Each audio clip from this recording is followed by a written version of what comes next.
When you go to New Zealand on holiday, Air New Zealand really looks after you, as though you were royalty, in fact. They wine you and dine you and wait on you hand and foot. You have all the excitement of going overseas, all the glamour of going abroad, and yet New Zealand is only the Tasman, 2.5 hours and a 5-course meal away. Hours saved in travelling means more time for doing.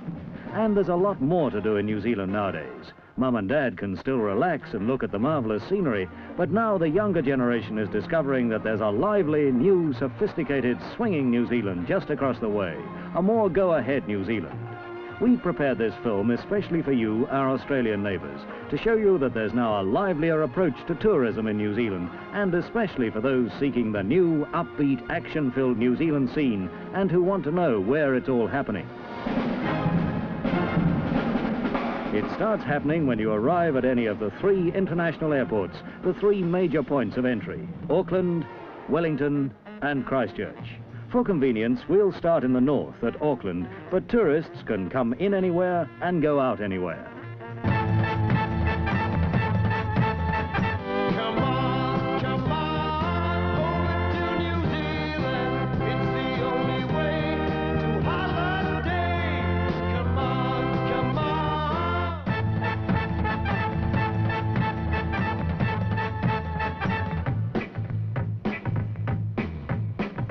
The old's rapidly giving way to the new in New Zealand.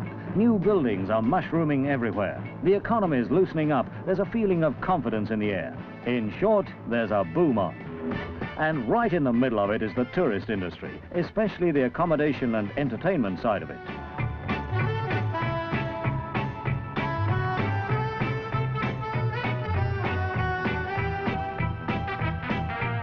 In Auckland alone, for example, holiday accommodation has exploded, but everywhere the hotel and motel accommodation is increasing.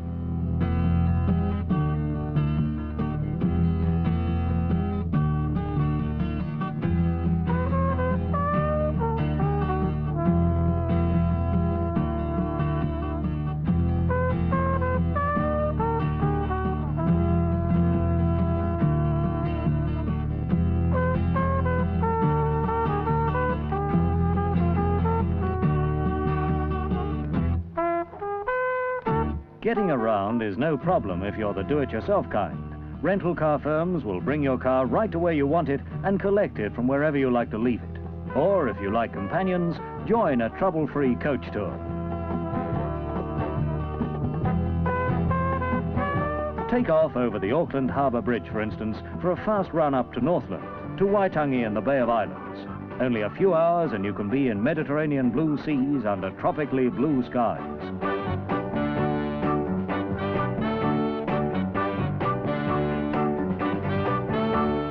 Everyone's heard of New Zealand's big game fishing, marlin and swordfish, for example. You can go out and fish for big game during the day, and at night fish for compliments in the lively hospitality of the Waitangi Hotel. Togetherness. Spirits are high and flowing freely. We tossed out 6 o'clock closing and loosened up the drinking laws ages ago. People spend time having fun in the evenings, but they want to save time when travelling during the day. So we'll fly south to the Rotorua area. Now, with National Airways' sleek, comfortable new jets, most places are only a short jet hop away. The air safari is a new kind of concept in tourist travel. You do more, see more, and enjoy more with the time and energy you save flying. You can stay longer in exciting regions and pick up all the highlights. Instead of rushing from place to place, you can relax and live out of drawers instead of suitcases. You get a chance to unpack, and there's more time to really see and do things.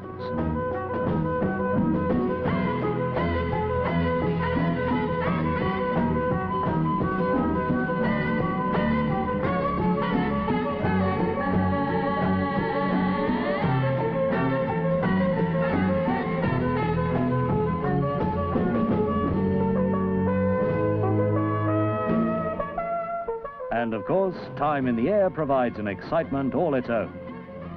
The thermal area that extends from offshore White Island into the North Island at Rotorua is really something. Waimangu, the frying pan lake, the biggest boiling lake in the world.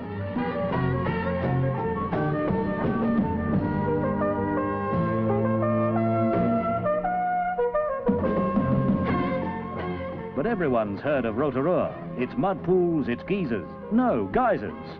That's dependable old Pahutu letting off steam again. But the geothermal bores at Wairaki are just as intriguing, even if they have been tamed. And of course, Rotorua is rich in associations with Maori art and culture. You'll enjoy the attraction of Rotorua's thermal area and its Maori people.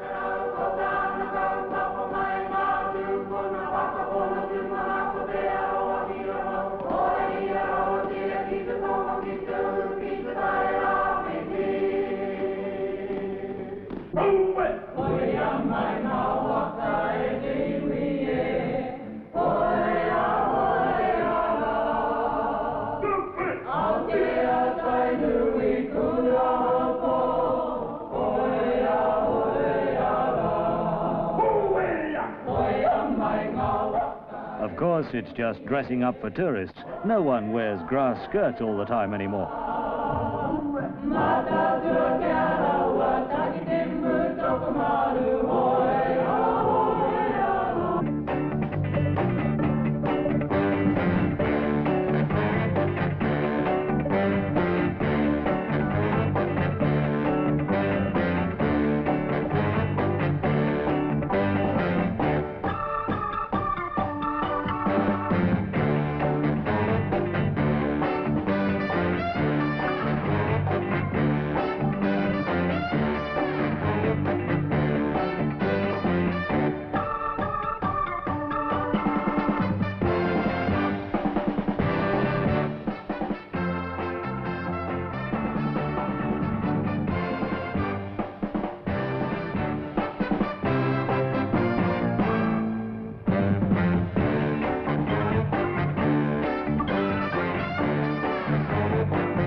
Almost bang in the centre of the North Island is Lake Tahoe.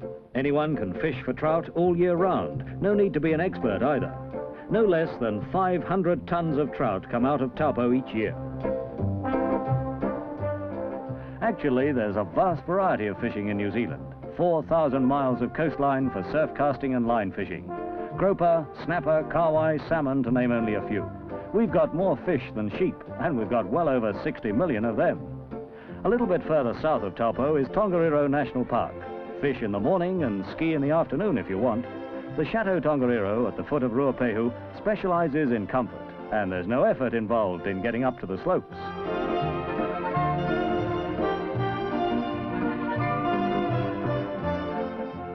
Getting down is pretty easy too. Christchurch in the South Island, and contrast again. New Zealand contains more contrast in its 100,000 square miles than all of Australia's millions.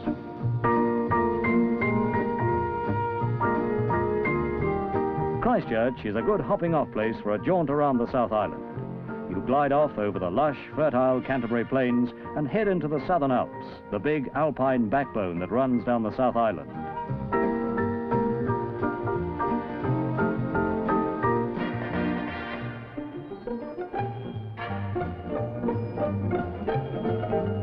Half an hour and you're over on the west coast at the Franz Josef Hotel.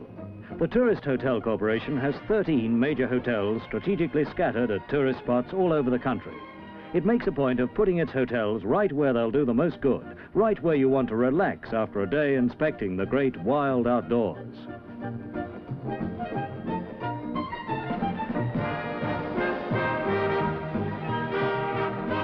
Again, half an hour south from Christchurch, and you're flying down the Tasman Glacier.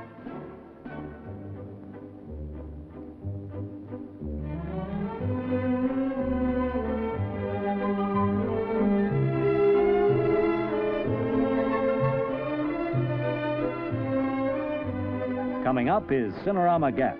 Sorry we can give it to you only in small screen, but at least it's in colour.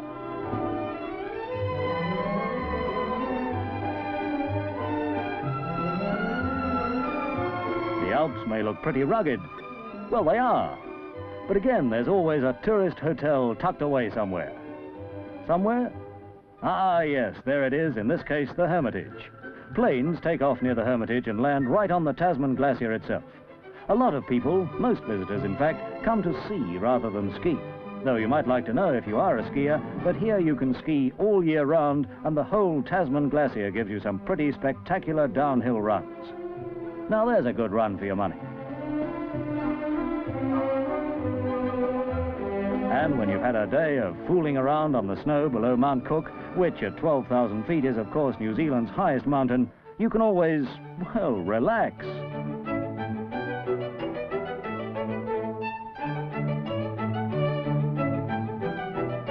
And as the sun sinks slowly in the west, meanwhile at the Hermitage,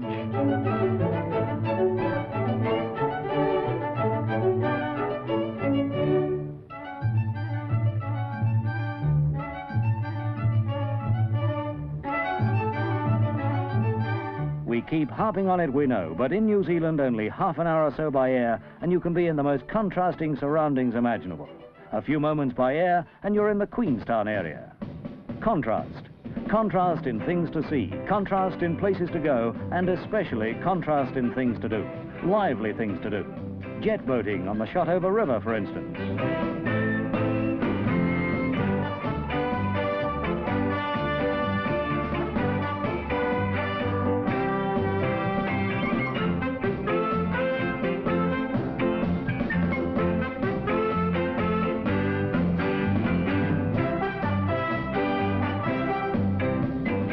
Just around the corner is swinging Queenstown. Glide your way 1,500 feet above the town by gondola. Lake Wakatipu basks in the sun, and so do the tourists. Later, watch the sun go down behind the Remarkables while dining and wining before dancing at the Skyline restaurant. From Queenstown, the whole southern lakes area and on the coast, Fiordland open up. Wanaka, Te Anau, Manapuri. No need to rough it like pioneers, though. There's plenty of good accommodation all through the area. The thousands of acres of bush and snow-clad peaks roll majestically past you as you head towards the best-known feature of them all, Mitre Peak, guarding Milford Sound.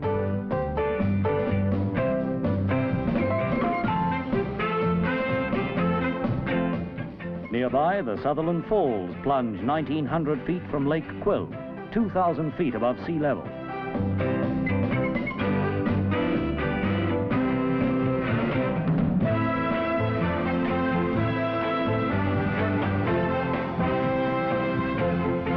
Bowen Falls, just a baby at 500 feet. Again, right out in the middle of the great rugged outdoors, the Tourist Hotel Corporation is right there. The Milford Hotel, right at the head of the Sound. Do give yourself time, at least 10 days, and more if you can, to see the best of both islands. Whether you're young or not so young, New Zealand welcomes you to an interest-packed holiday. So, come on, come on.